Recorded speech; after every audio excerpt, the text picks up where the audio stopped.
പാകിസ്ഥാനിൽ ഈ കഴിഞ്ഞ ദിവസങ്ങളിലുണ്ടായ ഒരു വലിയ ആക്രമണത്തിന്റെ ക്ഷീണം മാറും മുമ്പ് മറ്റൊരു ആക്രമണ വാർത്തയാണ് ഇപ്പോൾ പുറത്തു വരുന്നത്. അത് ചൈനയുടെ പ്രധാന സ്വപ്ന പദ്ധതി നടപ്പാക്കുന്ന ഗദ്വാർ തുറമുഖത്തിന് സമീപം, അതുപോലെ തന്നെ ഗദ്വാർ മേഖലയിലാണ് ഇപ്പോൾ നടത്തിയ ഒരു വലിയ ആക്രമണം. 30ഓളം സൈനികരാണ് കൊല്ലപ്പെട്ടത്. ഇനിയും മരണസംഖ്യ ഉയരാൻ സാധ്യതയുണ്ട് എന്നാണ് പുറത്തു വരുന്ന വിവരം.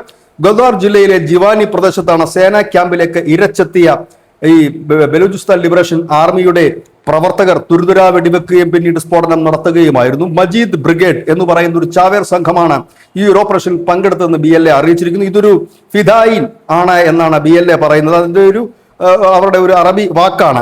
അത്തരത്തിലുള്ള ഒരു പോരാട്ടമായിട്ടാണ് അതിനെ വിശേഷിപ്പിച്ചിരിക്കുന്നത്. ഏതായാലും ഇത് ചൈനയെ സംബന്ധിച്ച് ഒരു നിർണായകം തന്നെയാണ്. കാരണം ചൈനയുടെ പദ്ധതികൾ പ്രധാനമായും ഗദ്വാർ തുറമുഖമുണ്ട്. തുറമുഖത്തിനോടടുത്ത് തന്നെ വലിയൊരു എയർപോർട്ട് ചൈന പണി കഴിപ്പിച്ചിട്ടുണ്ട്. ചൈനയുടെ വലിയ സാമ്പത്തിക മുതൽമുടക്ക് നടത്തിയിട്ടുള്ള ഇടം കൂടിയാണ് ഗദ്വാർ. എന്നാൽ ഈ ഗദ്വാർ എന്ന് പറയുന്ന ബലൂചിസ്ഥാൻ മേഖലയിലാണ്. ഇവിടെ നിന്ന് ഒരു തരി മണ്ണും ഇവിടുത്തെ ധാതുക്കളും വിട്ടുതരില്ല എന്ന് ബലൂചിസ്ഥാൻ ലിബറേഷൻ ആർമി തുടക്കം മുതൽ തന്നെ പറയുന്ന ഒരു കാര്യം കൂടിയാണ്. ഇവിടെയാണ് തുടരെ ആക്രമണം നടത്തുന്നത്. ആക്രമണം നടത്തിയപ്പോഴൊക്കെ ചൈനയുടെ എഞ്ചിനീയർമാരടക്കം കൊല്ലപ്പെട്ട പ്രദേശം കൂടിയാണ്. അവിടെയാണ് ഇപ്പോൾ ഒരു വലിയ ആക്രമണം നടത്തിയിരിക്കുന്നത്. ഒപ്പം തന്നെ അവിടുത്തെ സൈനിക ക്യാമ്പ് പിടിച്ചെടുത്തതായിട്ടുള്ള വിവരങ്ങളും പുറത്തു വരുന്നു. News desk.